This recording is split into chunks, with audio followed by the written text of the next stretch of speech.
anybody would like to log on to the internet while you're listening to our panelists speak, you will find the login information on your program, so please feel free to engage the conversation online. And we are using the hashtag student success. Should you have any problems getting online, just raise your hand and somebody will come and help you out. It's pretty simple. Okay, with that, I'm going to turn the microphone over to President Jane Close Conley.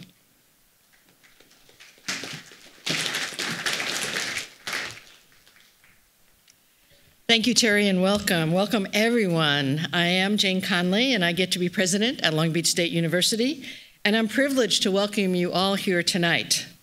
Welcome to the beach. We have an extraordinary lineup of distinguished speakers in the House, including former LA Mayor Antonio Villaraigosa, Long Beach's own Assemblyman Patrick O'Donnell,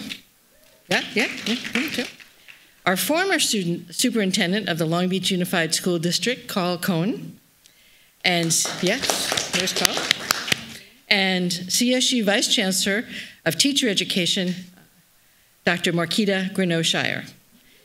Yes. So you'll be hearing from all of them very, very soon. It's also my pleasure to know that so many people are engaging in tonight's conversation. Our theater is completely sold out. People are still walking in, of course. Hundreds of people are tuning in on our live stream, and social media channels are fired up too. So this might be the first time in this auditorium that you were urged to go to the internet.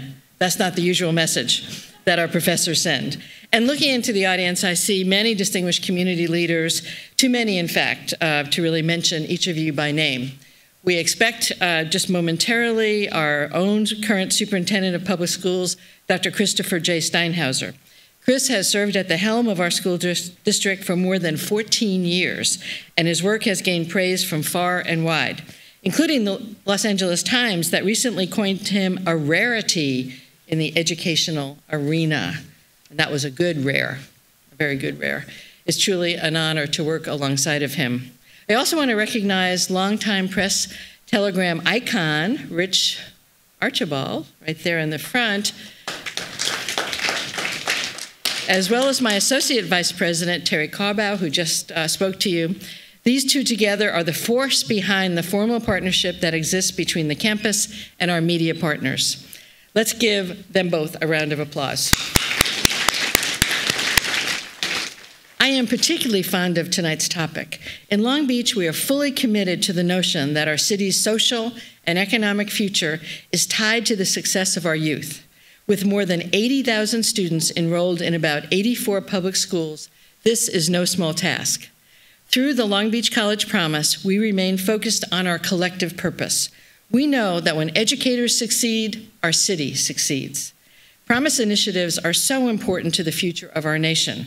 Dr. Jill Biden, our nation's Vice First Lady, today was in Los Angeles with Mayor Garcetti, who is developing an LA College Promise modeled after Long Beach. So go Long Beach. Yeah, thank you. Let me now take a moment to introduce you to our esteemed news media partners who have helped make this discussion possible. The Southern California News Group and Cal Matters. More than ever, our nation's communities are in desperate need of reliable information. In the digital era, news stories that delve deeply are all too rare. News organizations like the SoCal News Group and Cal Matters have the courage to report more than 60-second bites or tweets du jour. As president of a large urban university, I know firsthand that our social challenges are not binary. Instead, they are highly complex and deserving of thoughtful news coverage. For those of you who do not know him, Cal Matters co-founder Dave Lesher and Long Beach State alum is a highly innovative and out-of-the-box thinker. Dave has spent the vast majority of his career working in and around California state politics as a journalist for the LA Times and at the think tank Public Policy Institute of California. A few years ago, recognizing the major news hole created by the decline of traditional news organizations covering state politics, Dave began planning a new news organization. Cal Matters was formed to foster transparency in state government and to engage citizens in understanding how the actions taken by state officials and regulators so deeply affect us all, whether we realize it or not. Only 1 year ago, Cal Matters began publishing its first series of articles. Under Dave's leadership, Cal Matters has quickly become recognized as a credible, nonpartisan source of information on state policy and politics, both within and outside of Sacramento.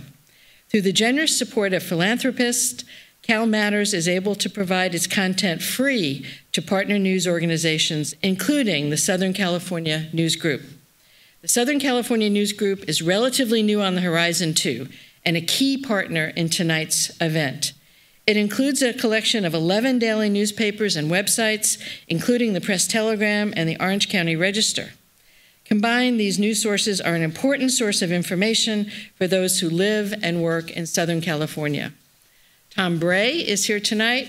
He serves as the managing editor of news for the SoCal News Group and as senior editor of the Press-Telegram and Daily Breeze. Tom has been here only a few months on the job, but he has hit the ground running. I've already had meetings with him. I had the distinct pleasure of meeting with Tom about 2 months ago when he and Rich Archibald so graciously agreed that by forming a robust partnership with Long Beach State University, collectively we could become stronger assets for the communities we serve. Through the partnership, the campus endeavors I can always move to the microphone. Timely research and expert faculty opinions. Somebody just topics facing our community. At the same time, the Press-Telegram shares the knowledge the university generates with the broader public. That's a win-win for all. In Long Beach, good content will always find a reader, and our media partners are doing an exemplary job at keeping us informed and connected to the world around us. So let's give Dave and Tom a round of applause. Now please welcome Tom Bray to the stage. Tom.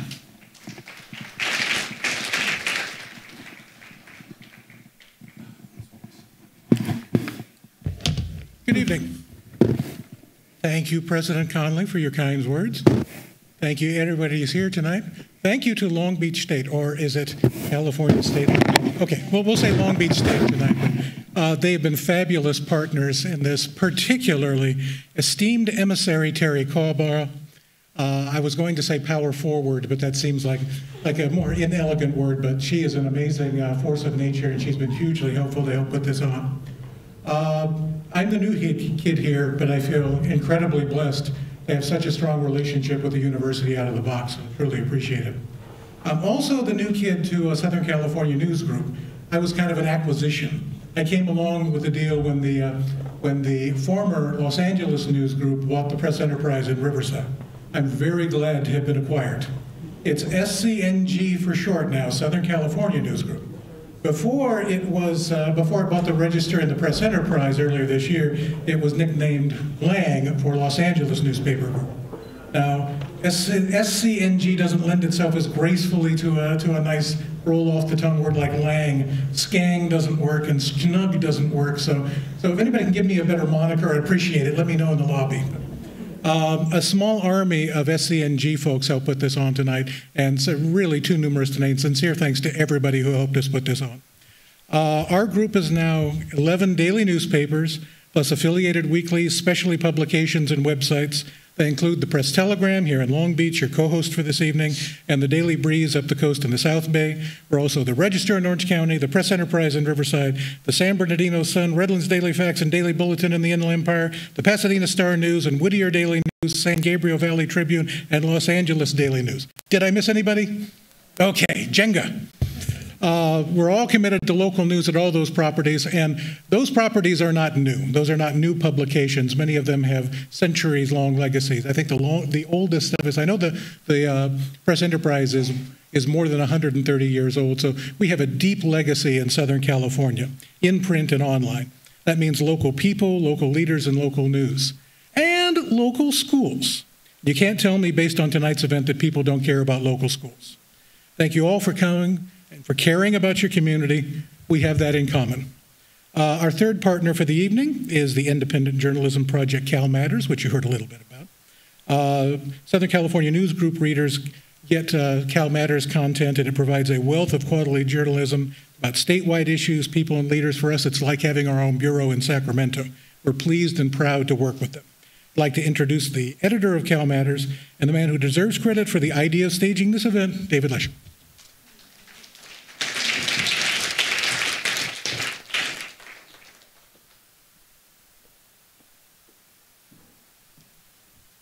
Thanks very much, Tom. I'll be brief. Go Beach! It's very nice to be back here at Long Beach State. And thank you, President Connolly, for those wonderful, kind words. It has been a pleasure to work with Long Beach State and Terry and everybody else at SCNG to put this event together. It is much appreciated.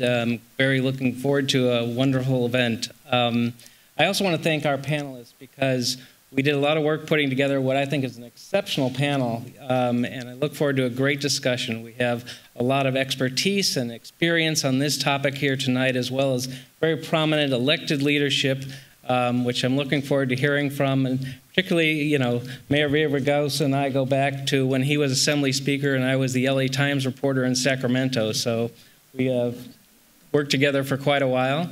And going back even a little farther in time, when I was here at Long Beach State, I was editor of the campus paper, the Daily 49er, and I went downtown in the evenings to work at the Long Beach Press-Telegram on the sports desk. So a lot has changed for me, and a lot has changed for the media, and a lot for the university. But those were back in the days when Jerry Brown was governor, so not everything has changed.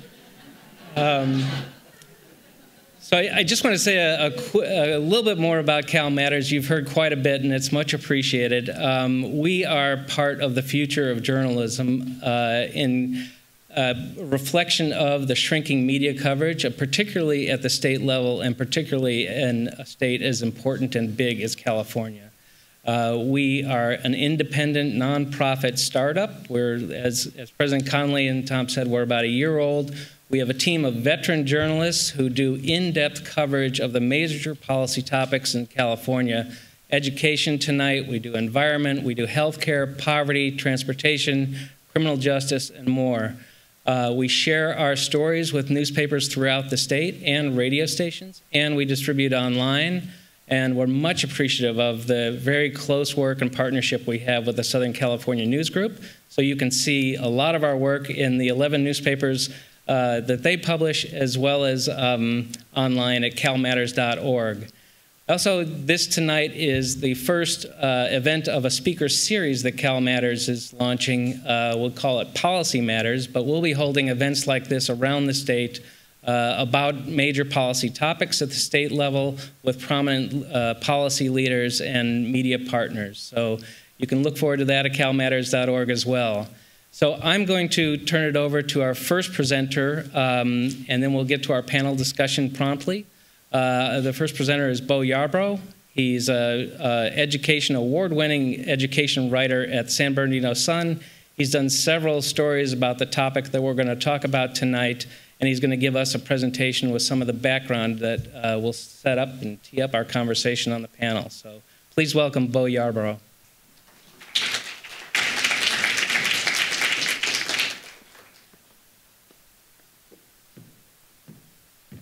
Hi, I started with Lang 4 years ago, and my son was about to start kindergarten. So I did what a lot of people do, which is I went online, my wife and I went online, and we looked up schools in the area I'd be covering so I wouldn't have the awkward situation of writing bad stories about my kid's school district. Which hasn't necessarily worked, but that was the idea. And we used the predecessor to the system they're going to be talking about tonight, the API system. I mean, websites, including great schools, used other data, but that was really the primary backbone.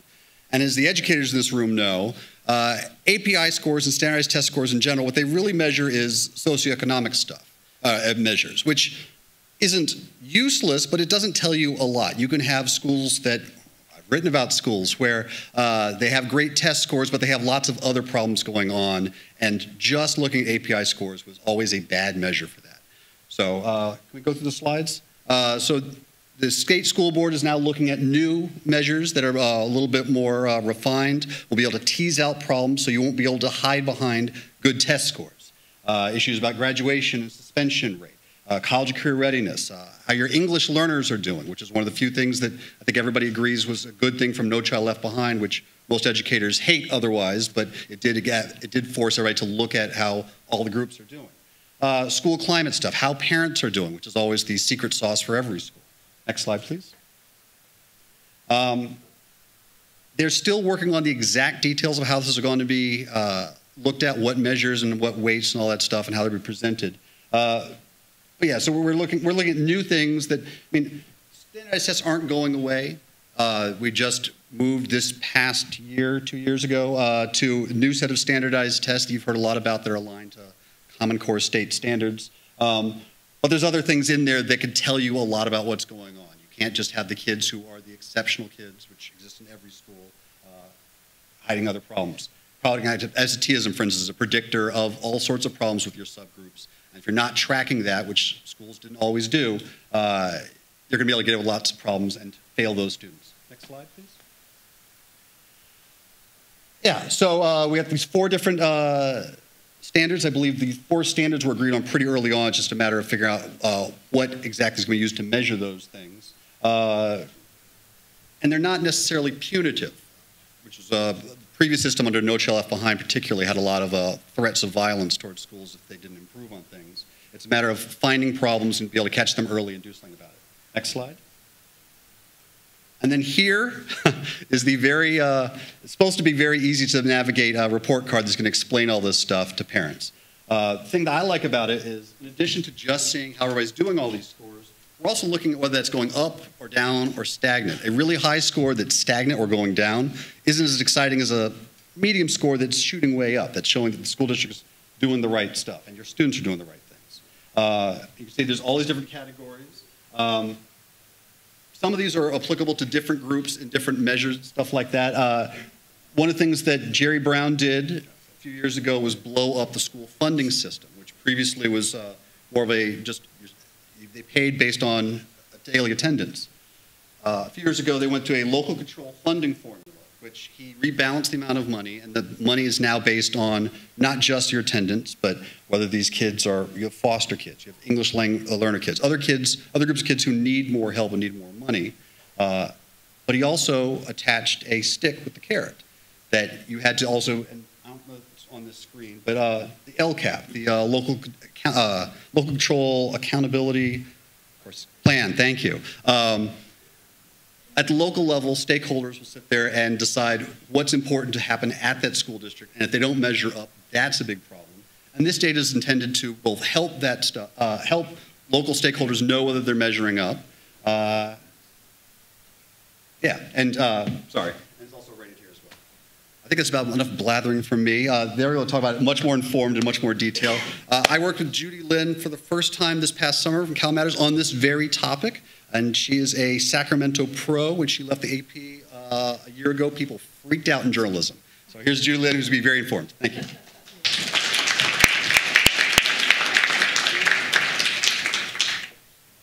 All right. I think that's on. Now it's on. Okay. Hi. Thank you so much for being with me and this distinguished panel of education advocates tonight. I'll briefly reintroduce you to them. Former Mayor of Los Angeles, Antonio Villaraigosa, waiting for your gubernatorial announcement anxiously. Assemblyman Patrick O'Donnell, Chair of the Assembly Education Committee, a big champion of school funding. Dr. Carl Cohn, who's well known here in the Long Beach community as former superintendent. He is executive director of the California Collaboration on Educational Excellence. And finally, but not least, Dr. Margita, and I'm going to Breno-Shire. Thank you. Thank you. Former education dean here at Cal State Long Beach, but now she is here myself, it's weird. And now Assistant Vice Chancellor.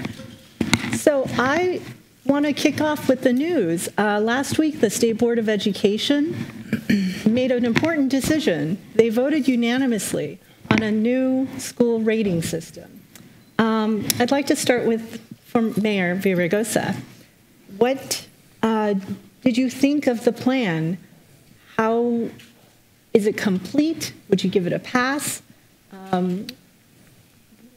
What's good and bad about it? Well, first of all, I want to thank all of the parties, Cal State University Law, Long Beach, and Cal Matters, and the Press Telegram, and all of the folks who have put this together. I think this is a really, really important issue. I was mayor of Los Angeles for 8 years. I was Speaker of the Assembly, and for a very, very long, and I worked for the Teachers Union for 8 years. And I tell people this issue is the most important issue of our time. When you think about the issues that are before us today, whether it's income inequality, equality of opportunity, the prison industrial complex and the prison pipeline, poverty in California, which is as high, 77 of the top 300 cities with the highest poverty rates are in this state. When you think of the lack of social cohesion that we have, it's all connected to the lack of success, and particularly our urban schools. So while I was mayor, I'm not an expert here by any stretch of the imagination. I'll leave that to the three of them. But I am someone who understood that it was a public school that gave me a second chance. I was a high school dropout. I was kicked out of school before that. I went to a public high school that put me in shop classes and basic reading classes after coming from a college prep education, but thankfully had a great teacher and a great mom who set me on the right track. When you ask what I think about this, is the following. One, we've been waiting for it for 3 years. They got rid of the API. And they did in no small part because the API looked at just one measurement, standardized scores. And I think all of us who have been working throughout the years in the area of education understood that that was very limiting. And there was too much teaching for the tests and too many tests being given. And there was a general concern about that. But it took us 3 years, and we're still not finished. And what we have, and by the way, if you've read the LA Times editorial, speaking of newspapers, the newspaper of record in the city that I was mayor in, they've opined that it's a mishmash. Yes, they did something right. They corrected the single measurement, and now we have multiple measurements. But there's very little metrics assigned to it, and particularly around the issue of English language learners and the achievement and the opportunity gap. Why was I so involved in the schools? I'll tell you why. I had a 44% graduation rate, very different from Long Beach, by the way. I'd like to acknowledge you and Superintendent, very successful school district, one that's won the Broad Prize and many other prizes for the kinds of things they did there. A 44% graduation rate. Kids were failing in astronomical numbers. The high school that I graduated from, which had a 75% dropout rate when I left in 1971, had made progress by 2005. It had a 65% graduation rate. Today, the magnet school there, and I took over those schools with the partnership schools, has a 100% graduation rate. The system as a whole, that school, the Roosevelt High School system, now has a 74% graduation rate. So there is, and then you have A for accountability. For primary school kids and for middle school kids and for high school kids, and when you go to college, you get a grade. Here we got colors, the colors of the rainbow, and one could argue that they roughly represent grades. But if it's good enough for kids, why isn't it good enough for schools? Why can't we have a clear assessment of just how well our schools are doing? Then there's the little issue, and it's not a little issue, because parents have a right to know how their school is doing. This measurement mishmash that we have here that took 3 years to implement, or at least get a proposal, it doesn't really tell you how an individual school is doing. I think most of us want to know how our school's doing. It's great that the school district might be doing well, but if it's not doing well in your neighborhood, parents have a right to know that. You know, we did a school report card in my partnership schools. I have 16, well, now 18 schools. You know, by the way, the graduation rate in those schools now will be about 80%. Started at 36, lower than the school district overall. So there are a number of things that has to cause us concern. You know, it's a step in the right direction that it's no longer a single measurement. But there's just not enough there to really make a serious assessment, one, because, and there's really not the kind of metrics that I would like to see as a parent and as someone who's passionate about this issue. Thank you. On that note, Assemblyman O'Donnell, I'd like to see if you respond to the mishmash. Well, I think you can hear me, I assume. I feel like Justin Bieber right now. I've never worn one of these things. He wishes.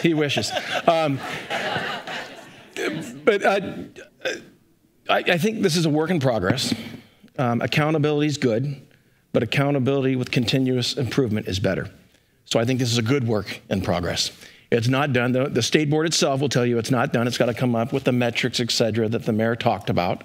Those are still in development. Is 3 years too long? In my opinion, probably. But either way, we're here today. It looks like we're going to have this settled in January, and we're going to have to revisit it continuously as well. Listen, I bring the perspective of a classroom teacher for over 20 years, not too far up the road here, in an area where we had many first-in families. The achievement gap was real. I fought it every day. I lived NCLB. I taught to the test because that's what our district told us to do. How many of you in this room are teachers and sat there for 2 weeks before the test? You wore a funny shirt. You gave out prizes, and what did you teach kids to do? Take a test, not even content. We know that the old tests were based on too much content. The new tests are based on skills, Common Core, and that's a good thing. Listen, I have 2 kids that go to school not too far from here, 11 and 13 years old. So I'm concerned about schools too. I'm concerned about the quality. But if you're going to have multiple measures, then you should have multiple metrics. This isn't like McDonald's where you go and get the number 3 meal and it's easy and it's done.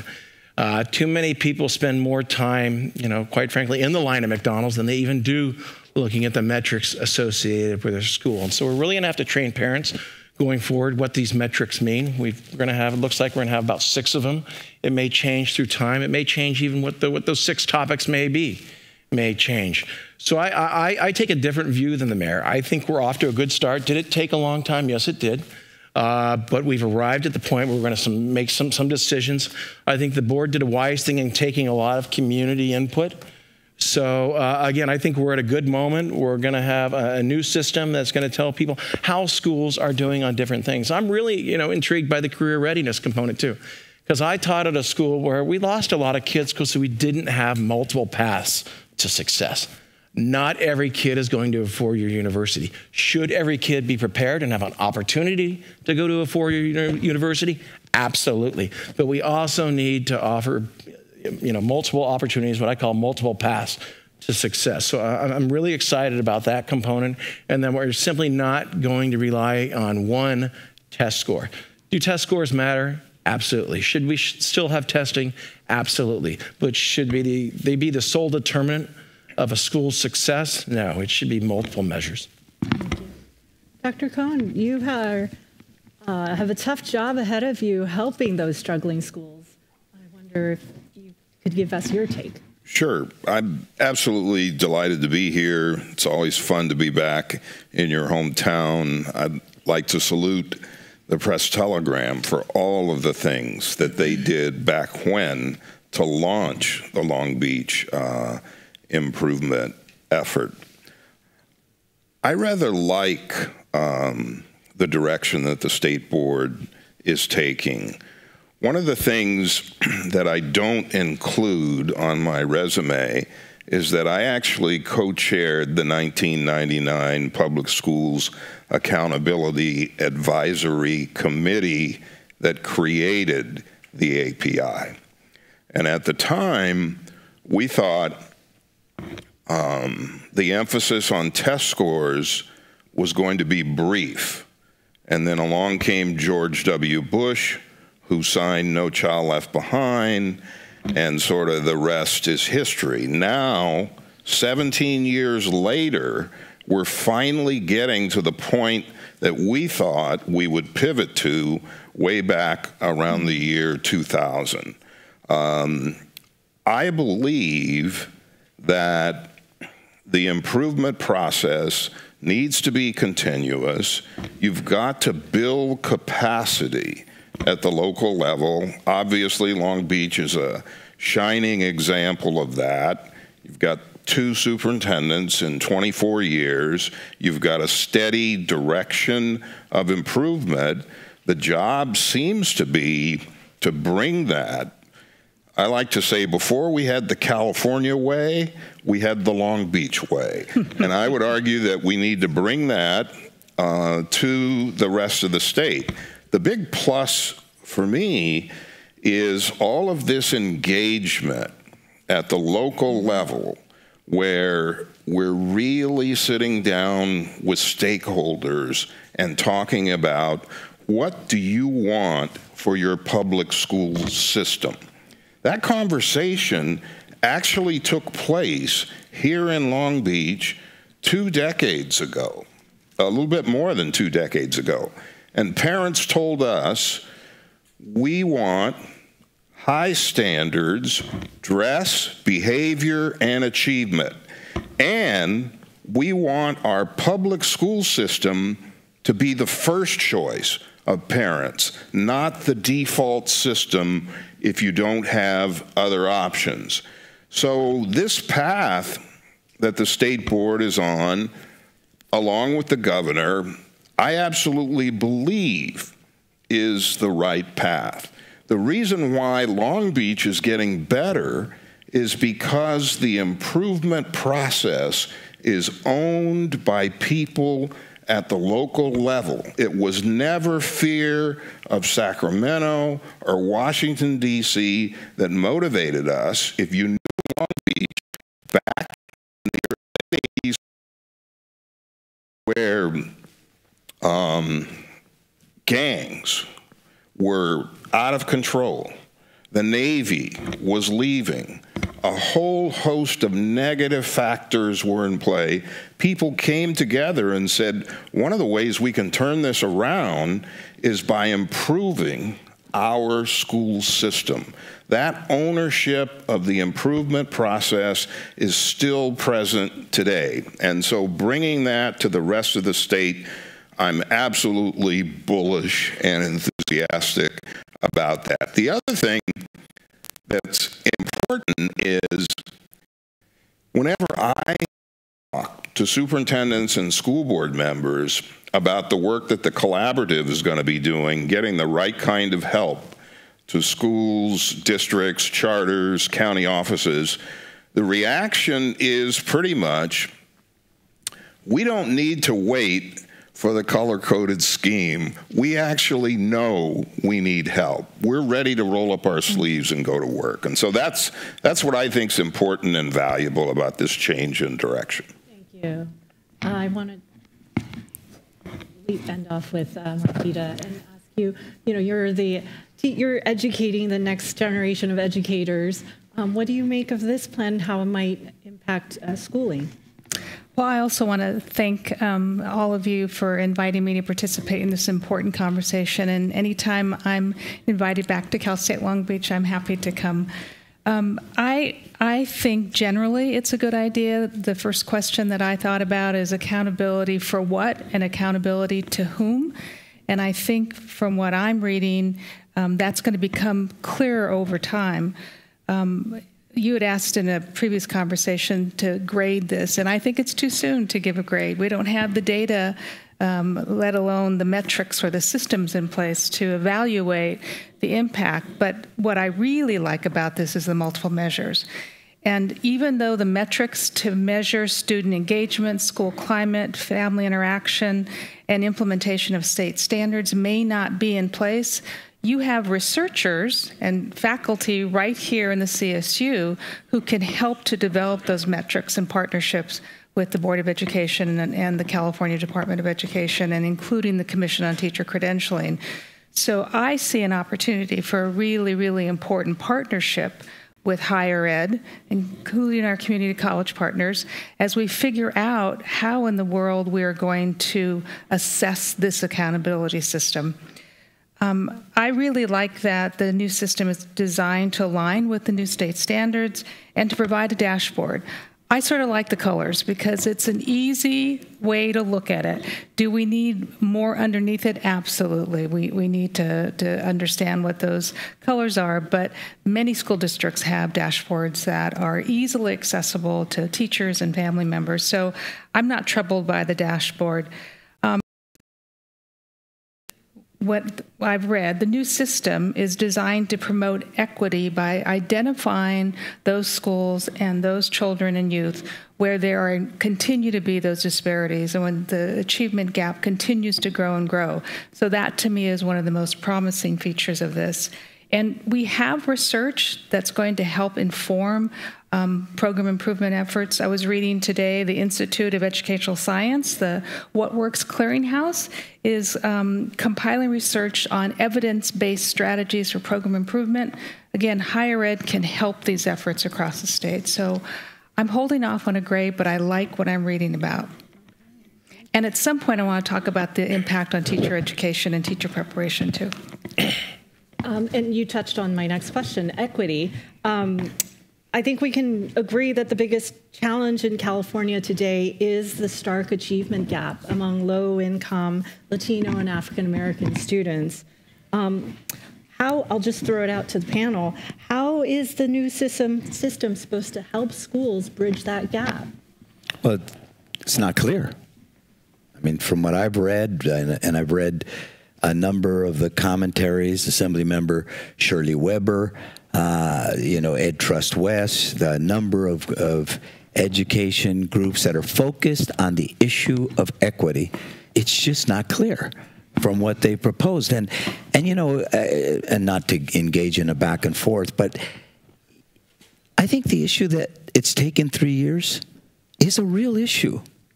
Those are 3 years that we're losing kids. I mean, the state has got to address the fact that poor kids of color are not making it in a way that they should in the Golden State. The other issue that's very clear here, it may be consonant with state standards, but it's not consonant with federal standards, and that's very clear. And last time I looked, we're supposed to be consonant. The federal government has specific metrics. They've identified ELL as an example and other equity issues. The LA Unified School District actually got sued on the issue of the African American males and ELL. So without real accountability, isn't just metrics, by the way. It's like, what happens when it's not working? What kind of assistance are we providing? What kind of extra support are we providing those schools to pick them up? That's my concern. I mean, I think there's general agreement. It should be multiple measures. There's general agreement. I'm not per se against the color scheme. I just think, it's great that, that the adults want a color scheme for themselves, but we give kids a grade. They're very reluctant to give a grade. That's fine. But, I think if it's good enough for kids, it ought to be good enough for schools as well. And then I think we cannot lose sight that right now, the way it's currently articulated, and it could change, and hopefully it will as a result of the good work of the Assemblymen and others, the legislature. We want to know what's going on at that specific school, and that's not clear. And I think the issue of equity, and why am I so passionate about this? I graduated from high school. I went to college. I'm passionate about this because I saw that in my city and cities up and down the state, before the movement focusing on equity. It was just this blasé nonchalance about, the whole, schools like Roosevelt High School were failing as many kids as they were. And you had schools that for generations were doing that, and there was no fierce urgency of now. And that's why I think that the criticism of the 3 years is appropriate, because we cannot be cavalier about the fact that too many of these kids aren't making it in the numbers. Now, having said that, we have to acknowledge it's not just Long Beach anymore. There are a number of school districts that are doing very, very well. What do we do to learn best practices from, Madera County, which has an 80% graduation rate? I just spoke at a school with a graduate in the Central Valley with a graduation rate in the 90s, and the kids are the children of farm workers. So we want to be, what tools are we going to have to identify how we adopt best practices and get the schools that are not doing well to do better? Sorry, I want to give Patrick a chance to respond. That wasn't it wasn't a thing to him. No. I just want to clarify something, because the accountability plan that was adopted absolutely comports with ESSA. That's the Every Student Succeeds Act. That's the new federal law. There are some proposed federal regulations that have not been adopted yet that are subject to change and probably will, where there are some conflicts. In fact, those federal regulations call for a single measure. They're actually in conflict with the law. So there's a political battle going on as to whether or not that was really the intent of Congress to have a single measure, when in fact the law does not call for it. So that's going to be worked out, and it's going to be worked out by January, because the state has to deliver their plan in January. But when we talk about equity and what can we learn and how are we going to help other districts, and you mentioned Madera, and there's great examples up there. And I think that I just need to make one point. Success is going to happen on the ground. We can't do one thing. We can't just flip one switch in Sacramento and change the California educational system overnight. But efforts like the California, what's the name of the Collaborative. The California Collaborative. Excellent. And you need to talk about this, because we need to highlight this, because very few people know about the California Collaborative outside of the Capitol, and very few inside the Capitol know about it. I've been trying to coach my colleagues and inform them what this is, because they come to me with their new ideas about education every other day, and I have to say, wait, we're already doing that. But this is where we're going, and I think it's an entity that's going to come into districts and help them out. They're going to be, the bank, the knowledge bank of best practices, et cetera, how we close that achievement gap. So I hope we do get a moment to talk about that as well tonight. There is a plan, is what I'm trying to tell you. There is an entity out there that's going to actually go out to districts and, get on the ground. By the way, the LA Times spoke to that inconsistency. I'm not the only one, and I wasn't speaking about the inconsistency between multiple measures and one measurement. I was speaking about the inconsistency with respect to ELL. That is clearly not inconsonant with one another. But they're measuring the success rate of. We don't really know what they're measuring, to be honest, because they're going to measure the success rate. That's ELL is one measure in the accountability. That's what they say they're going to do, but what else would they do? They've been working on it for 3 years. I mean, it is very clear that it is to be measured. The success of a local school district to help students become fully English proficient is a measurement, and that should be a measurement. That's a big deal. We've got 0.2% of California students are English language learners. I would argue it's actually much more. I actually want to explore the achievement gap a little bit more. Governor Jerry Brown himself has said he doesn't want LCFF, his key education policy, to be judged on whether it closes the achievement gap or not. And so, in a way, directing this question at Dr. Gunn, what is the state's responsibility? How is it different from the school districts? And how are you supposed to keep track of what's working and what's not?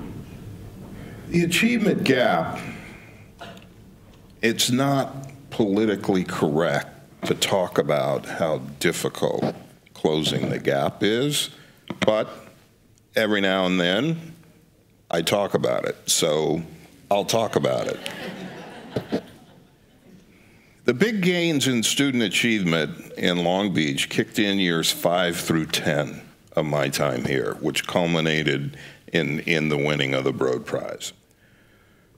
What's important for everyone to know, and the governor, I think, is the type of person who doesn't overpromise and then underdeliver. And it's become fashionable, often among people who've never closed the achievement gap, to talk about how you can close the achievement gap. I serve on the Spencer Foundation Board and Ed Research Board in Chicago with a man named Dick Murnane. Duncan, who's his colleague out here at UC Irvine, they've written extensive books on, the first one, Wither Opportunity, the second one, Restoring Opportunity. And in those books, they talk about how, not because of schools, but because of national policies, how closing the achievement gap in the past 3 decades has become much more difficult. The increases in poverty, the racially isolated housing, none of this is directed by education, makes closing the gap more difficult. There's a great young African-American scholar at UC Berkeley, Rucker Johnson, who actually takes a look at this, how the gap was actually closing in the mid to late 70s, and how national policies over the past 3 decades have made it more difficult to close the gap. Doesn't mean you lose your sense of urgency. Doesn't mean you don't bring a powerful focus to what you're doing, but to sit around talking about this as if it's not a complex issue or somehow it's easy really betrays the hard work that's actually being done in the classrooms of school districts. One of the most gratifying things that I do, I volunteer in a first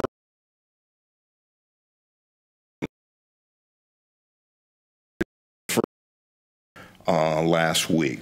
The progress that is made each year between September and June is absolutely extraordinary. The teacher in that classroom is representative of urban teachers everywhere in terms of dedication and the amount of progress that they actually make with kids. As a state, we probably won't be measuring that until those first graders are in the 3rd grade. But the fact that this is incredibly challenging, and one of the most gut-wrenching things, she sent me a message between the Thursday that I met them and the Tuesday after Labor Day. She's already lost a youngster because the mother of that youngster got beaten to a pulp over the Labor Day weekend, and that mother and the kids are moving to Arizona to get away from that situation. We have heroic efforts by our classroom teachers, and whenever anybody reduces this to somehow, if we only got rid of these folks and switched them out for others, the gap would close dramatically. I don't think that's anywhere near possible. I'm fine with talking about the gap as long as we understand the complexities that are involved and how our national policies have not made it any easier in the past 3 decades to close the gap.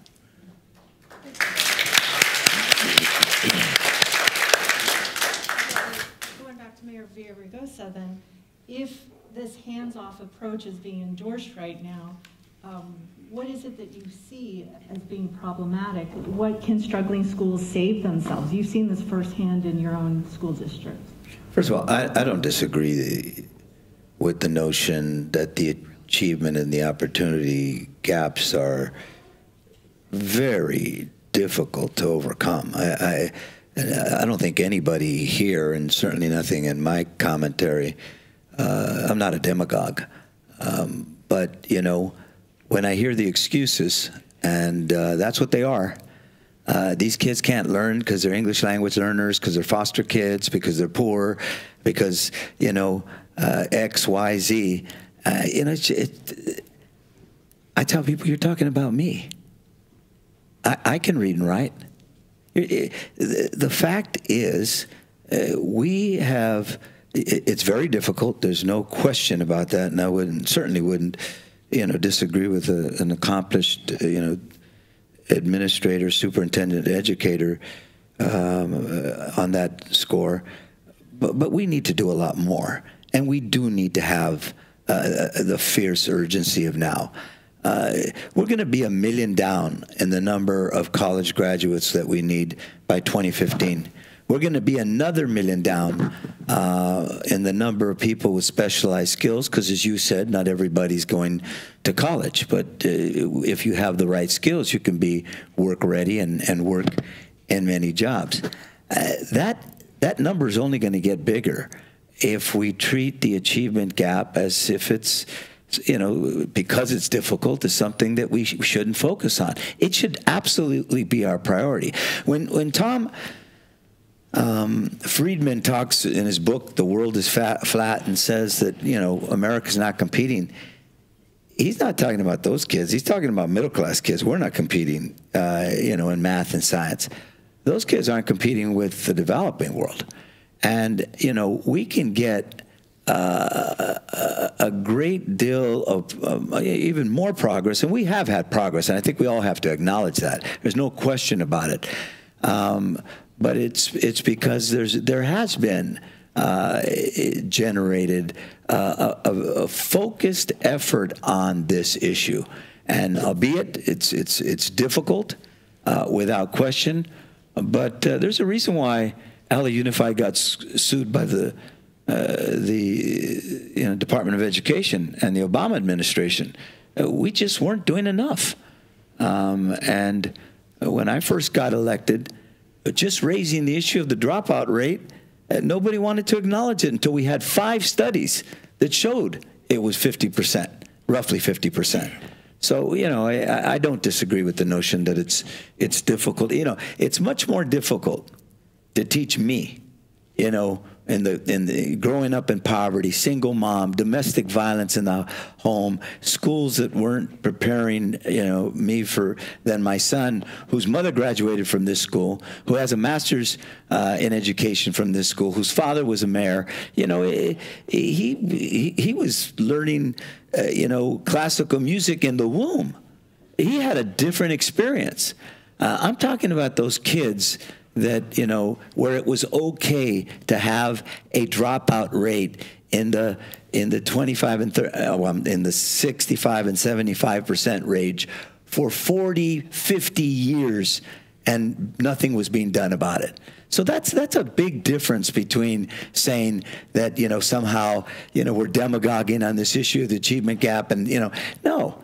This is a crisis, and I think we got to treat it that way, knowing that it's a very difficult thing, and you can't put it on the teacher. I 100% agree. This is much deeper than that. It's connected to poverty and broken families and just a whole slew of things. But we've got to address it, and the metrics got to, and the money. By the way, LCFF I supported and agree with, but I thought we need to put even more attention to those kids. I want to pivot over to parents for Patrick here. If I'm a parent, what should I be looking for? You're saying you have to educate parents now on how to look at this color-coded rating system. How is that not going to be confusing, and how come we won't be able to compare schools anymore? Well, when I speak to educating parents, I speak to really the multiple measures. I saw the graphic up there today. I haven't spent much time studying the graphic. I believe in the LA Partnership for Schools, your schools use a graphic similar to that, if I'm correctly, multiple measures. Yes, except our dashboard doesn't just have colors schemes on it. It has real metrics all through them. But yes, that's why I said I'm not categorically against the color scheme. It's just if it's just a rainbow, then that's not going to help me with anything. We developed with McKinsey and with our teachers and educators from UCLA and SC a whole series of metrics on our dashboard that is much more. It goes way beyond what the Office of Education or State Board has adopted. State Board has adopted, right? Well, again, my point is very simple. Any new measurement system we're going to unveil, we're going to approve at the state board level and then pass down to the locals. It's going to require education across the district, inside the district and outside the district, so that people are well informed, so that they can educate themselves as to the success of their local schools. I'm not going to comment on the colors today. I saw that. It may be confusing. It may not. Maybe we need to go back to some dashboard of numbers. I don't know. But those colors do mean numbers, as I understand it, or at least a range of numbers. So I'm going to leave it at that. It seems the fundamental issue, once you look at all of this depressing data in terms of creating a bright future for youngsters, the fundamental issue is, what approach do you take to improving that situation? And I would argue that No Child Left Behind and the feds got it wrong for the past decade and a half. That the way you improve is by getting the right kind of help and support to people who are closest to kids. You know, when I volunteer, I spend maybe 90 minutes with kids, and that teacher spends a good 6 hours day after day. Getting them the right kind of help and support is what's needed. Long Beach was a Broad Prize winner. Garden Grove down the road here was a Broad Prize winner. Both districts decided, we're going to get better by improving the capacity of our teachers and school principals to do better. And so the philosophy, along with the extra resources of LCFF-LCAP, this philosophical shift, I'm arguing, is the correct direction, and we'll see more districts getting it right. One of the first districts that the collaborative is working with is out in Blythe, California. Whenever I ask who's been to Blythe, people go, yeah, on my way to Arizona. It's a stop for fast food and gasoline, but a district that for the past 2 decades, starting with IIUSP, DATE, SATE, all the NCLB sanctions, isn't getting any better. And so that county superintendent turned to us and said, would you go out there and take a shot at this? And part of that process is to engage people, build their capacity to get better. When we talk about closing the pipeline to prison, one of the interesting things about Blythe, in case you don't know, 2 state prisons are in Blythe, Chuckawalla Valley and Ironwood State Prison. So as a part of our visit there, we started our visit with a morning at Ironwood State Prison. We talked to inmates about their schooling. One of the fascinating things about Ironwood, they actually have a contract with the community college system to translate textbooks into Braille. It is the most popular occupational area at the prison. We talked to the inmate leader of that about what his schooling experience was like. And he told us, I was an 8th grader in South Central Los Angeles. The academics weren't that big a problem for me, but no one was paying any attention to what was going on socially and emotionally with me.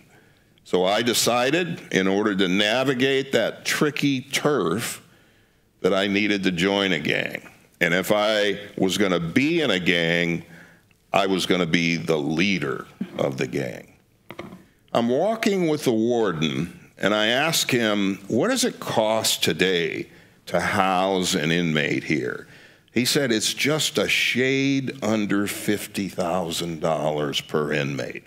So when we as a state look at what we're willing to spend on the back end after young people have made poor choices versus what we're spending on the front end, I would agree that even though the new resources are a step in the right direction, we as a state need a whole lot more if we're really going to get this right. Yeah.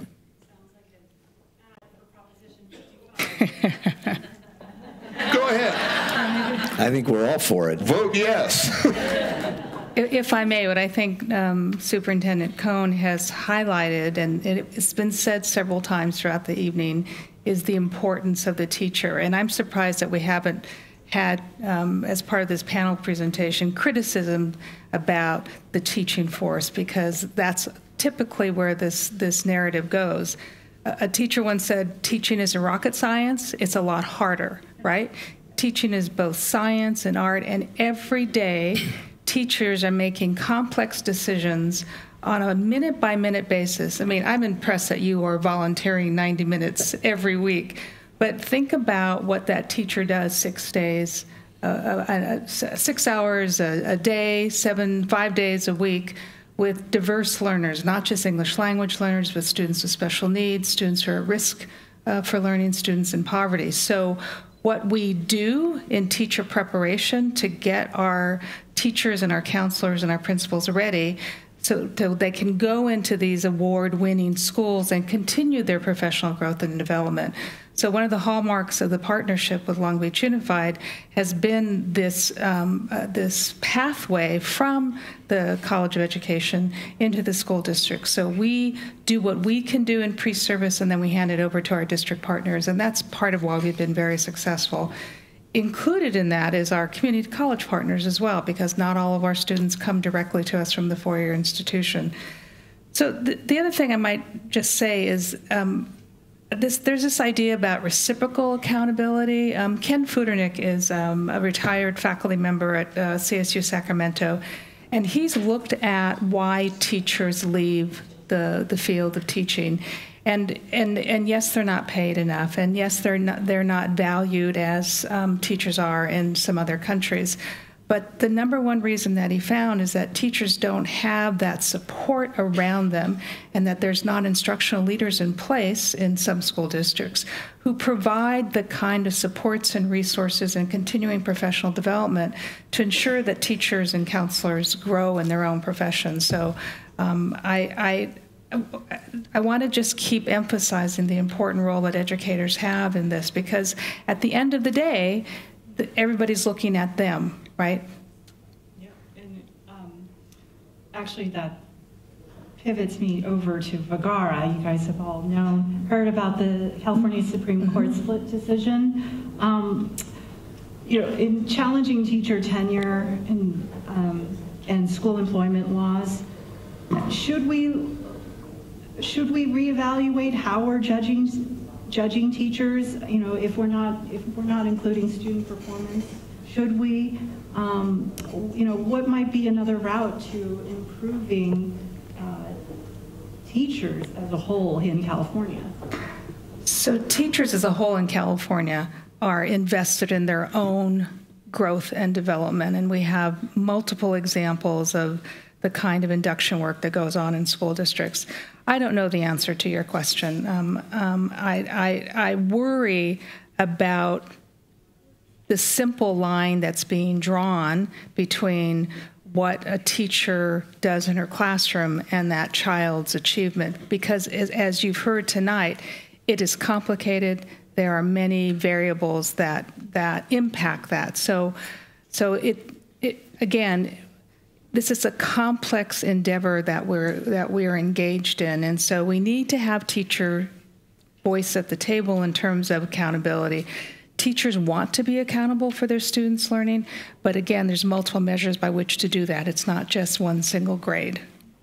Anyone on the panel want to talk? I agree with that. And first of all, I agree with the first comment. You know, that's a tough job. I worked for UTLA for 8 years. I was married to a teacher for 20. You see day in and day out the sacrifices, the commitment, oftentimes the frustration with, the administration and the bureaucracy that many classroom teachers have, and you have to respect them. You know, virtually everybody that goes into teaching goes there because they want to change the world. With respect to evaluations, I'll take a shot at it. I've never believed that, you know, student performance should be the only measurement that a teacher should be measured by. But should it be one of it? Well, yes, I do believe that. Just like I agree with the assembly member when he said, you know, in the beginning there was too much emphasis. I mean, API 100%, you know, focused too much on testing. But the notion that you wouldn't do any testing, that doesn't make sense either. I think there's a middle ground on a lot of these issues that, you know, that we're all measured. I don't know anybody in any job, and I'm work in the private sector now, but I've been in the public sector before. Any job that you have where you're not evaluated, you know, on some, you know, multiple measures of performance. And we, you know, it has to be, I agree, a situation where it's negotiated and you bring people in so that they can articulate what they think. But I've seen too often where it breaks down that, you know, no agreement on any measurement. And that doesn't work either. That can't work. But by the way, I think that's true for our administrators. You know, I like the parent engagement piece that the board has adopted, because I think one of the successes of the partnership schools is that we did, well, one, a school report card that the district said they were going to do and never really did. We do a school report card. And very importantly, we have a parent college. So we teach our parents not just their rights, but what their roles and responsibilities are. And I actually still go to the parent college, and I speak to them in English and Spanish, and I say, hold it. You can't just give your kid over to some stranger. You have a responsibility. I said, my mom, you know, walked to the projects at night so that her kids, you know, understood how important her education was. So we make sure that our parents know they have roles and responsibilities as well. And that's important. It can't just be teachers. It has to be parents, administrators, the school district. And that's why you do need to be able to know how a school's doing, how a teacher's doing. And while you can't force the parent in public schools to be involved, we've created a culture, and I think in our public schools we can create a culture where parents understand, hey, I got a responsibility too. When the teacher asks you to come to your student's classroom to meet with them, you got a responsibility to come. So I think that accountability has to be for all of us. And I was willing to step in, even though most people don't think it's the mayor's responsibility, but where I saw an absence of leadership and a serious crisis, I was willing to say I'm responsible here too. So I do think that student performance ought to be one measurement, a part of a measurement, but it has to be multiple. It cannot, and I've never bought the idea that you could just do it on you know, a student's performance. Patrick, would you like to respond? Yeah, coming from the classroom as a teacher, my evaluation form has student progress on it. So it's not something foreign to me. When I hear these things in the press, well, you know, this is going on out there, I don't really know where they're talking about. That didn't happen in my district. I can share with you that. And in fact, it is law. I believe there's, 26 school districts across the state that are being sued right now for not including that in their evaluation forms. So I don't know that those districts are going to be very successful with their defense of that. So where I come from, you know, and I think the law is pretty clear, it already is part of the evaluation process. So to me, it's not really a question. And again, multiple measures for a school, multiple measures for a teacher. You know, here comes my attack on the media. I believe that Vergara reinforced a false media narrative around there are all these awful teachers that are congregated overwhelmingly in urban districts. That wasn't my experience in Long Beach or San Diego. There's going to be a small percentage of people that aren't up to speed, but the vast majority of teachers that I encountered were absolutely heroic, first-rate teachers. I tell a story about when I was superintendent here, and the Palos Verdes superintendent asked if he could send some of the Palo Verdes teachers to our professional development on teaching kids to read. And one of the things that he said to me, if the vast majority of our kids didn't come to school already knowing how to read and write, we'd be exposed for the frauds that we are. The urban school districts have the best teachers. And so from my point of view, Vergara reinforced an unfair, false narrative about the quality of teachers in urban schools. But if we could, let's talk about what Vergara was. Vergara was something promoted by very wealthy foundations that, in my opinion, are seeking to eliminate public education as an option. And that's what this was about. They went after tenure. Well, guess what? Public school teachers don't get tenure. College professors get tenure. Look in the education code. You will not see the word tenure. What they get is non-probationary status, and they have to earn that over time. So, and there was the last in, first out. That is not the law. Now, absent any district policy that speaks different when they're conducting layoffs, that is the law. It is the default. So a district, as Long Beach did, the last round of layoffs, and other districts across California did, they said, wait a minute, we're going to create a criteria list before you get laid off. So in other words, we can jump over teachers with lesser years of experience if they have specific skill sets that we need at our school sites. So that was a misnomer completely. And again, I just think Vergara was a fraud promulgated by those who wish to get rid of public education. I'm sorry. I think that's the last word of Vergara. Well, yeah, it is. I take a different view. I saw it was the Partnership Schools that filed the Reed case, and we did because we lost in some of our schools upwards of 50% of our teachers who were the least senior, and they were in the toughest schools. And we took umbrage with that. Our parents took umbrage with that. The students there took umbrage with the notion that we were losing nearly half of our faculty. And in most of our schools, we lost a disproportionate number.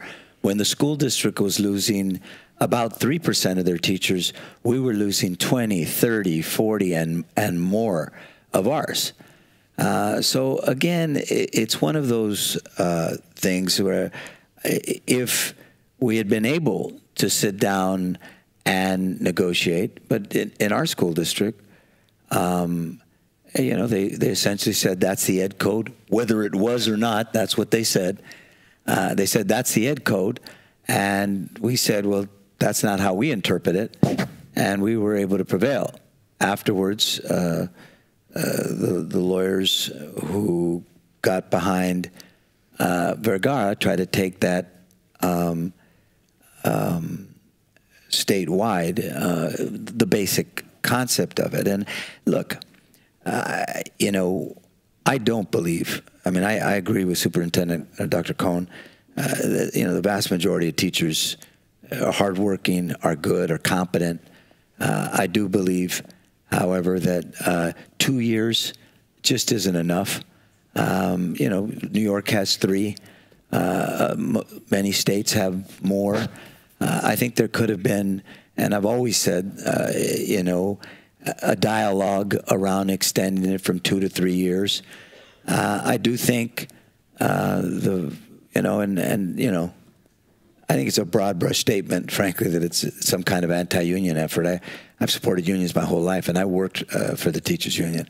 But I also, I tell people I believe in unions, and that's why I think parents ought to have one, and I think kids ought to have one as well, because we don't have one in the education environment today. So I think there's a way for us to have a conversation that's not, pushing a draconian view, a punitive view with respect to teachers, but is also saying, look, we all are accountable, and we've got to address this crisis. And maybe I'm the only one here that feels the fierce urgency of now, but so be it. And I'm not an educator, and I never would represent that I am, but I'll tell you something. I saw failing schools, and I said, ya basta.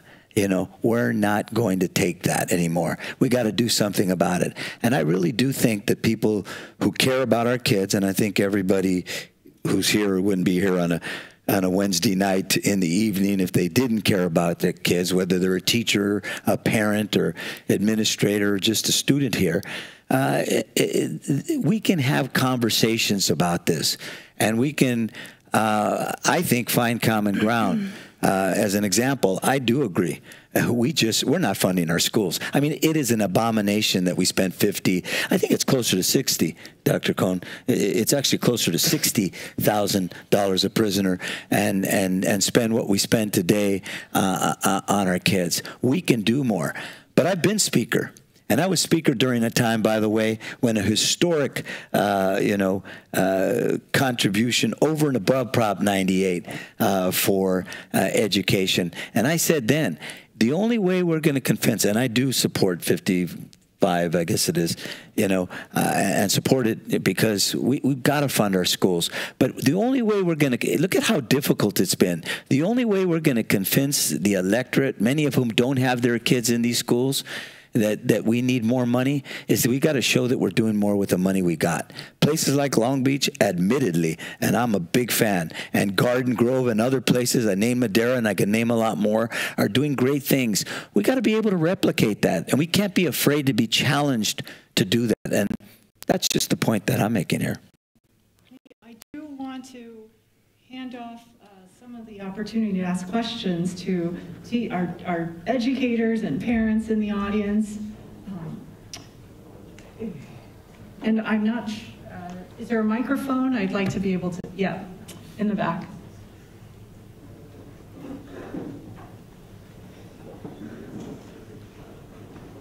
I think there was a gentleman. Test. If you can introduce yourself.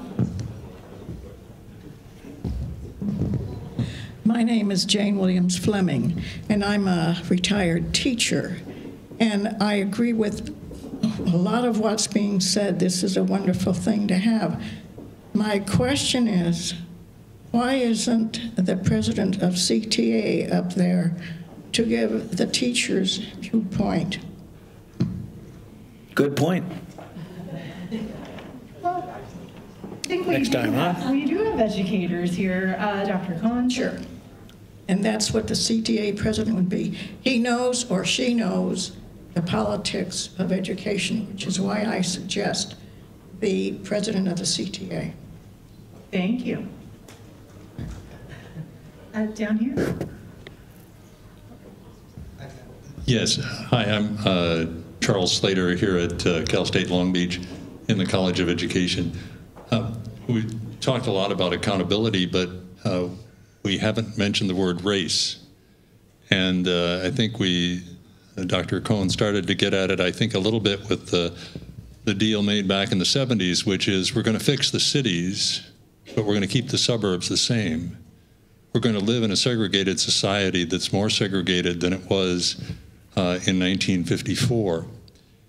And I think as long as we have these two separate societies, and as long as we have a conversation that only occurs within our like groups, I don't think we're going to make progress on these issues.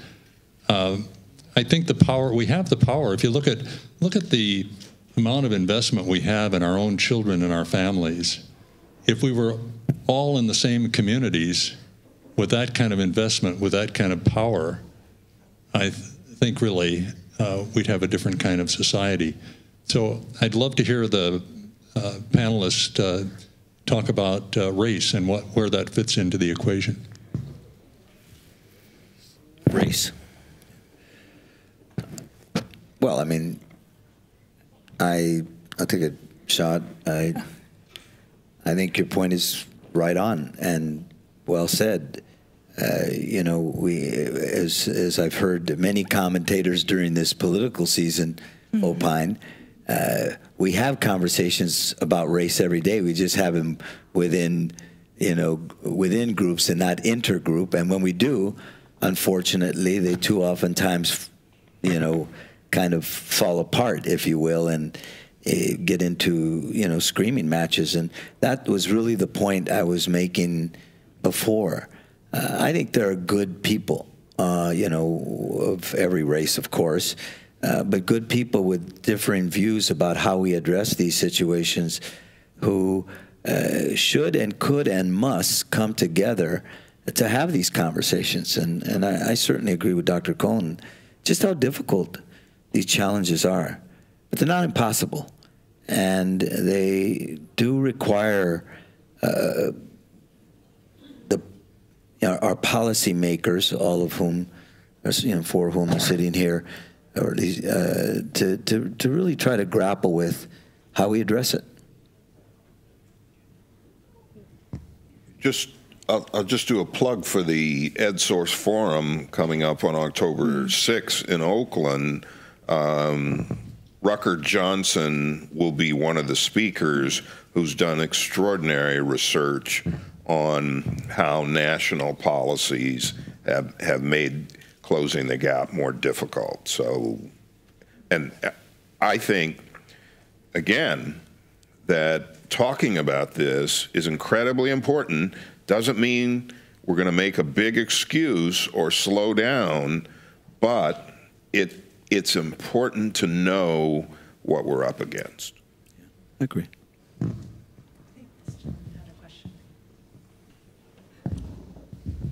Thank you. My name's Eloy Oakley, president of Long Beach City College, and welcome to the home of the Long Beach College Promise. First of all, let me begin by saying I think that we're even having this conversation is great. I thank Dr. Cohen, Dr. Kirst, and everybody who's worked so hard to bring this to fruition.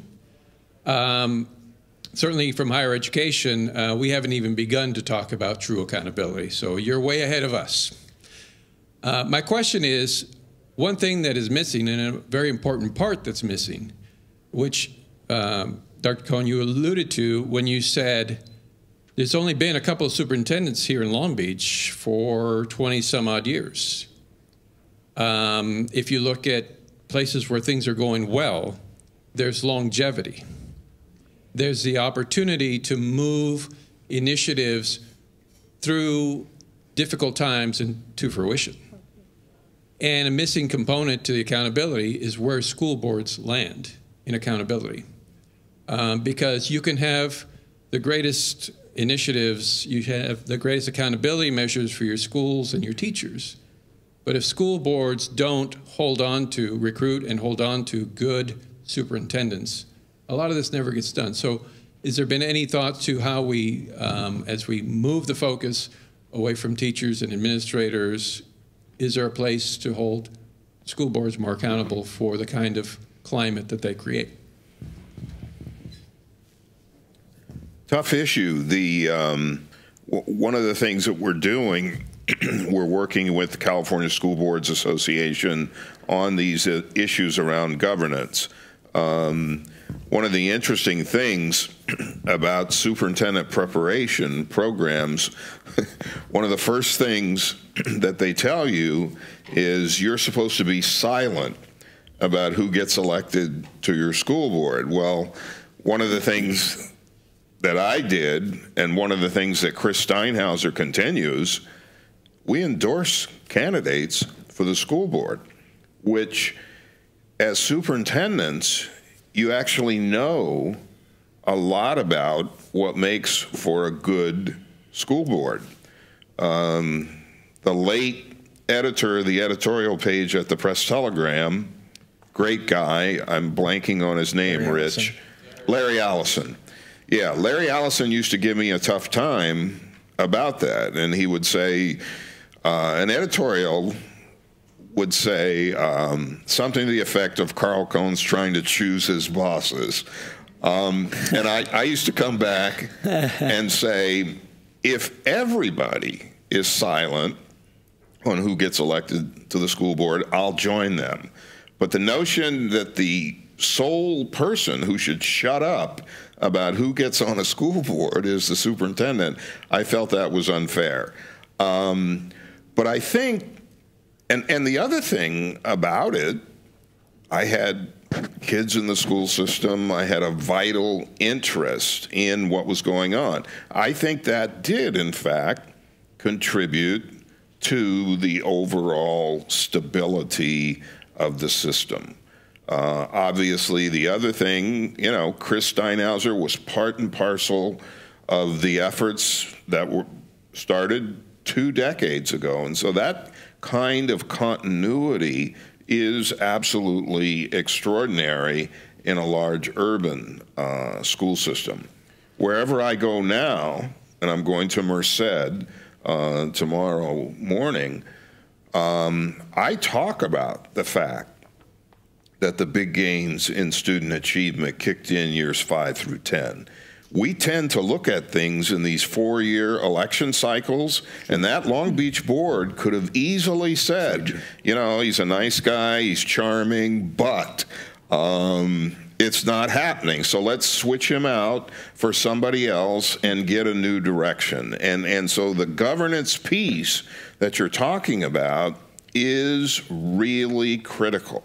You know, I did some workshops for Ray Cortinas in Los Angeles a few years ago, a very, very different and a much, much trickier environment.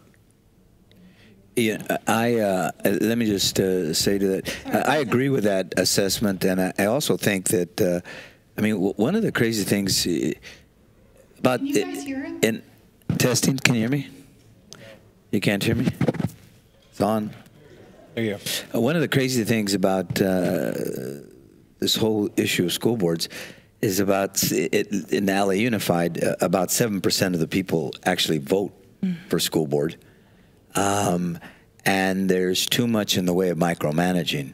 And I'm a big believer that, you hire a superintendent and you ought to let them run the district, obviously in collaboration with the teachers and the unions and the other, the parents and, accountable to a school board, but accountable as a general proposition, not to every micro, policy that many school boards engage in. And particularly, I think their job is essentially to create broad, a broad vision for where they need to go, a dashboard for accountability, but not the kind of micromanaging I saw at LA Unified and many other school districts, frankly. So I agree with Dr. Cohn that that's a part of the system that's a little broken.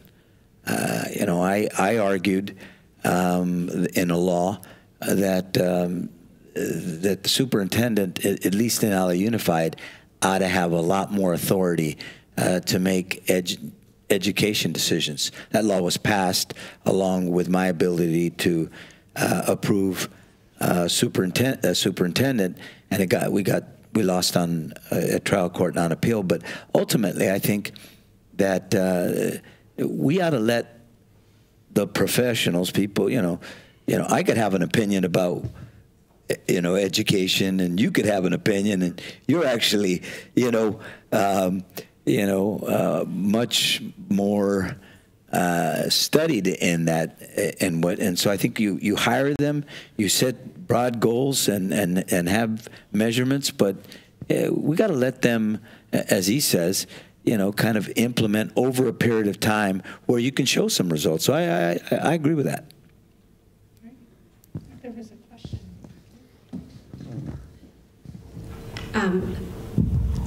Hi, my name is Elaine Bernal, and I have been teaching chemistry here at Cal State Long Beach for 10 years. I am a product of LAUSD, and I have children in Long Beach Unified School District, so thank you for having this. Mayor Villaraigosa mentioned the book, The World is Flat, and several of those flatteners that I mentioned in the book are technology, internet, wireless connectivity, electronic devices. So my question is, what is your take on the push for technology in our schools, especially with STEM? disciplines, because that is a big push. That's also mentioned in the book, and how that all fits into what we're talking about today. Thank you. Anybody want to field that? Well, technology as a teaching and learning tool is absolutely critical, and we prepare our candidates. Elaine is a proud graduate of our EDD program here, and so she knows how technology is infused. Could we do more of it? Absolutely, but we do that in partnership with our school district folks, because again, we do what we do in pre-service, and then we hand them over to. So the answer is yes, we need to exploit the technologies and allow for those continuous growth opportunities for educators and resources. I mean, many of the schools don't have the technology infrastructure to support all the tools that are out there. You know that. But you're absolutely critical. You're absolutely right in that it's critical. We're going to increase the number of STEM majors in our universities. Patrick, anything on STEM up in the legislature? Well, I just particularly want to focus in on the technology component, because that's huge to me. Listen, there's no reason every kid in California shouldn't have a computer that they walk to class with every day. I always say, blow up the book room, keep the library, right? 2 different places on a campus. Our textbooks should be on a computer. They can be updated throughout the year. Kids should be using computers in the classroom. Listen, we have a creative economy. The tools in the office should be the tools used in the classroom. And we're not doing that, and we're far behind, in my opinion. Just as a classroom teacher, too, those kinds of tools can make things more creative. Listen, you don't want, we need to, we've gotten away from it, but we need to continue to get away. Hey, here's 10 questions, answer them, put them on a piece of paper, hand them back to me. Kids need to be using the content that has been delivered in the classroom, and if you will, regurgitating it back in different manners, in a more artistic manner, through making, little commercials in the classroom, graphic designs, posters, things like that. That's what the economy demands now, and that's where California is now. We need to get there. And I've tried to force this issue. One thing I proposed last year, why doesn't California go out for RFP, requests for proposal, for one computer device, right, that then school districts could buy from, the Department of Education at a discounted price because California has such buying power. Didn't get where I wanted to go. I'm not done yet. But really, I don't know why we don't have this. It's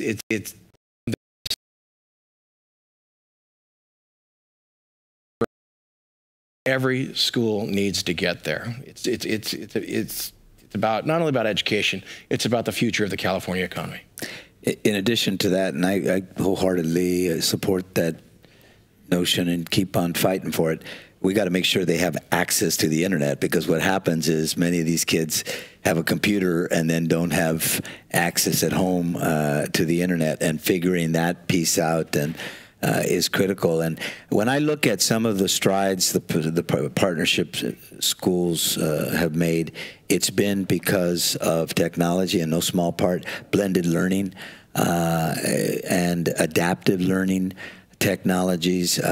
They're not only good for students, they're good for teachers. I mean, particularly when you have class sizes the size that they are today, and kids so disparate on the where they are educationally, those technologies can really be an asset, not just to the student, but also to the teacher. And then finally, I 100% agree that, I mean, this notion that, you buy this big book that's outdated as soon as you print it, it doesn't make any sense. It's not where we are anymore. And, so in all of its permutations, including access to the internet, I think that is part of how we begin to make strides. Carl, I'm looking at you. Here comes a bit of the Luddite perspective.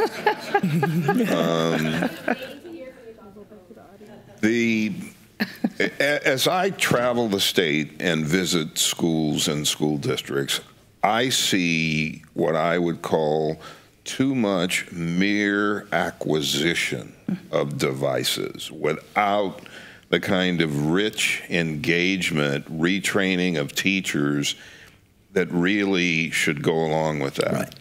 I also had a person that I really respect tell me about his high school age son. He said he spends all of his waking hours on a device. I'm not sure I want the schools reinforcing that. He barely can conduct a conversation with his peers and/or adults. I think there's a lot about this. Instead of just, it's a device and we ought to have it and we ought to put it in front of kids, I think we need much more on research and on this issue of how a talented teacher uses those devices.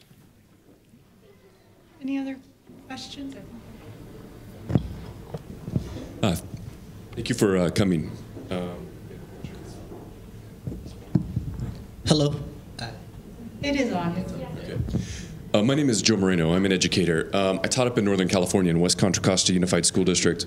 And the very first year that I taught there, back to school night, parents came in and they had an article from the SAC-B. And I think this is a three-part question. And I think that we as educators, we must come to terms that journalists are going to use PISA, which is an international test for accountability, as a weapon. I had a parent that actually confronted me at back to school night on these numbers of how the U.S. was ranking. Specifically, we ranked 24th in math and 36th in reading or whatnot, or those numbers may be reversed. How can we get the press to frame this in a way, in their news articles, that sort of they partner with educators such that we're not the enemy when the parents come to the school demanding answers for these test results? We recently also had CASP come out, which was another statewide test where there were several negative articles written about the CASP test results. Question number two. I'm concerned about school privatization. We've experienced an unprecedented continuing campaign to portray public schools in a negative light. Governor Brown has supported legislation that permits for-profit charters. We now have over 1,000 charters in the state of California. Shouldn't we be investing in the public schools and trying to keep our teachers, putting more resources into the public schools to ensure that our public schools are able to perform at the level that they need to be performing? And that leads right into the next question. As a first-year teacher up in the Bay Area, I was making roughly $40,000 a year. And thank goodness I'm a retired U.S. Marine because my retirement pay subsidized my ability to survive in that area. And currently I'm here at Cal State Long Beach working on becoming a principal through the administrative program, which is a phenomenal program. I have phenomenal professors here, Dr. Slater and several others. But how can we honor our teachers and raise the pay such that these teachers will be able to be retained and we can stop the attrition of phenomenal, great beginning teachers that really should remain in education, but they simply can't afford to?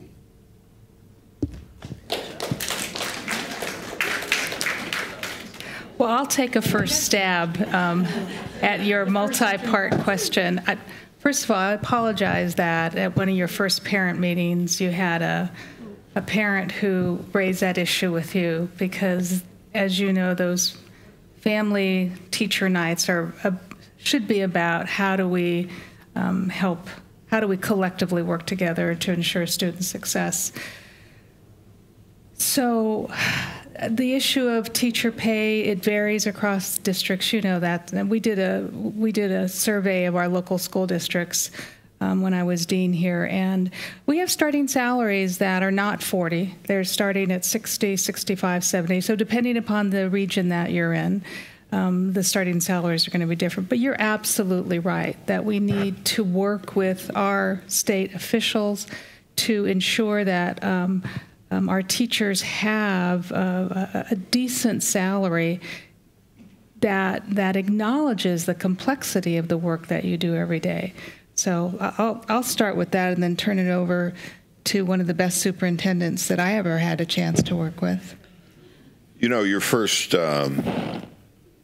question about PISA, which OECD sponsors, I would argue again, I mean, I'm not saying that tests aren't important, but we should be skeptical about any test. I actually served on the board of the ACT for almost a decade, in the last 3 years as chair of the board. And when you actually see how the sausage is made, you come away going, my God, these are really important decisions that are made around these instruments. While there's a place for testing and achievement, I think, again, we ought to look under the cover, that sort of thing. So PISA, for example, you know, when China does well, and then you find out that the best kids in the country are pulled into Shanghai, and all of a sudden Shanghai is outperforming the rest of the country. These are part of the subtle complexities that we ought to be talking about. I think we have time for one more question. Hi.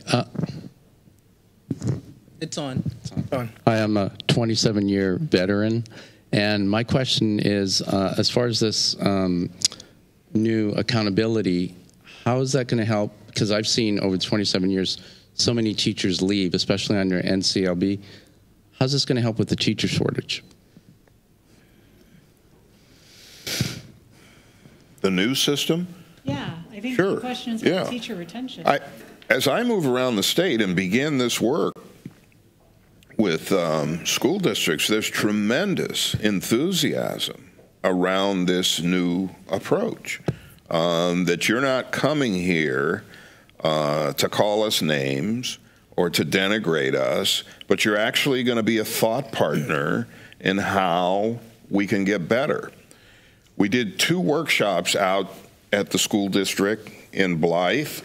And in the second workshop, we had the school board read Michael Fullen's book, Coherence, which describes what this kind of pivot toward continuous improvement, building capacity is all about.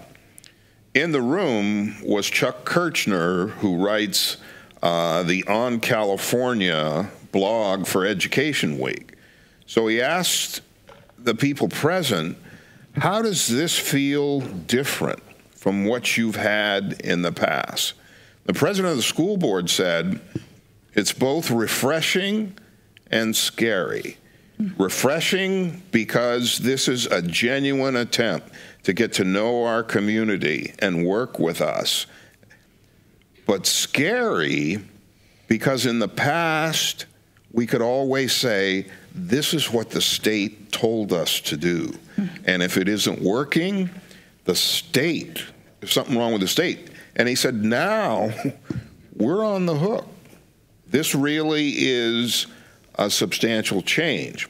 With regard to teachers, there's tremendous enthusiasm when we put the question, what do you need in terms of reciprocal accountability? We're the state taking responsibility for helping you. There's tremendous enthusiasm around that.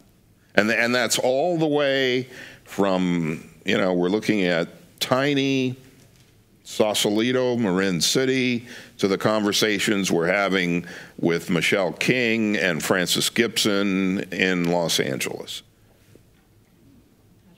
Yeah, I won't talk from a teacher's perspective. I'll talk from a parent perspective, one with 2 kids in local schools. I'm happy to know that it's not going to be drill and kill in the classroom every day.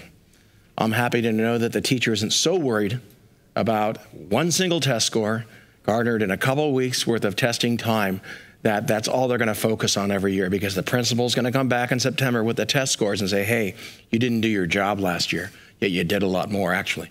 But as a classroom teacher, I think it's really the same dynamic, not being under No Child Left Behind, to have multiple measures, because we all know that the factors in the new accountability plan are the factors that impact a child's success at school: attendance, English language learner ability. All those are vital and more in how a child succeeds every day in school. So I think coming in as a new teacher, and I guess your question was maybe even about new teachers, to know that my job is much broader than a test score, I think will benefit them greatly and make them feel much more successful and allow the children to have much more success as well. I agree with that as a general proposition. I just think the devil's in the details, and we still don't have enough, as has been mentioned, to really make an assessment. And I think there's still a great deal of concerns, and particularly with respect to those kids that aren't making it, and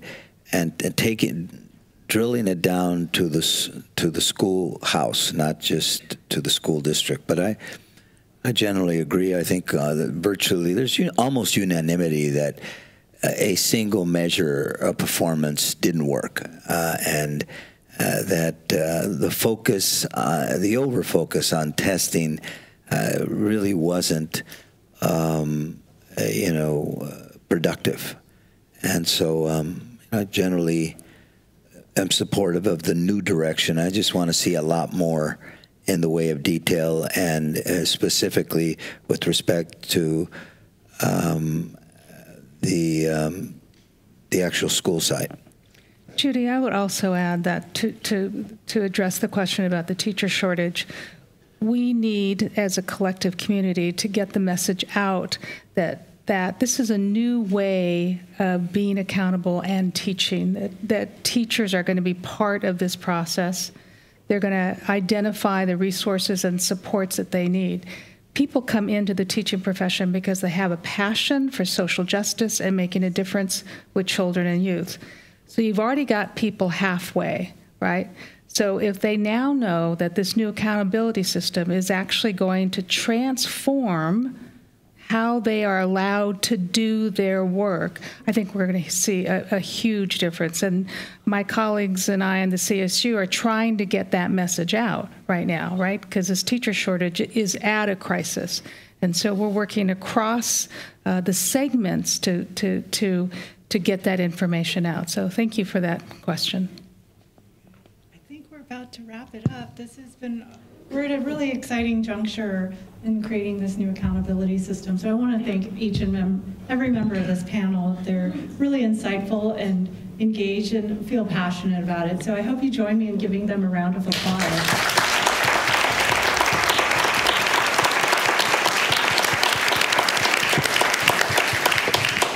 And it's getting late. I think you guys are troopers for being here. Thank you so much. Thank you to our participants and our hosts. Off to the nugget, right? All right. Good night.